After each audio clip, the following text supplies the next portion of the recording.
हरवलेली 4 वर्षाची मुरडी सुखरूप परत, नेवाळी पोलीस चौकीची वेगवान कामगिरी।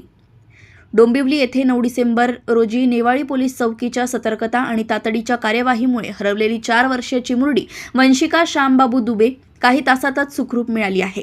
दुपारी सुमारे 12 वाजता घरातून खेळण्यासाठी बाहेर पडलेली वंशिका बराच वेळ उलटूनही परत न आल्याने तिचे वडील श्यामबाबू दुबे यांनी घाबरलेल्या अवस्थेत पोलिसांकडे तक्रार दाखल केली। तक्रार मिळताच वरिष्ठ पोलीस निरीक्षक संदीप शिवले यांच्या मार्गदर्शनाखाली पोलीस उपनिरीक्षक सुरेवाड, पोलीस हवालदार माळी आणि पोलीस नाईक पादीर यांनी तत्काळ शोध मोहीम राबवली। परिसरातील गावे, गल्ली बोर्ड, संभाव्य ठिकाणांची कसून पाहणी करून मिळालेल्या माहितीच्या आधारे तपास पुढे नेण्यात आला। सुमारे 5 ते 6 तासांच्या अथक शोध मोहिमेतून अखेर चिमुरडी वंशिका अनमोल गार्डन, कल्याणपूर्व येथे कोळशेवाडी पोलीस ठाणे हद्दीत आढळून आली। पोलिसांनी तिला सुरक्षित ताब्यात घेऊन नेवाळी पोलीस चौकीत आणले आणि नंतर तिच्या वडिलांना स्वाधीन केले। मुलीला पाहताच कुटुंबियांच्या डोळ्यात आनंदाश्रू तरळले। या कौतुकास्पद आणि वेगवान कार्याबद्दल वरिष्ठ पोलीस निरीक्षक संदीप शिवले यांनी शोध मोहिमेत सहभागी सर्व अधिकारी व कर्मचाऱ्यांचे विशेष अभिनंदन केले।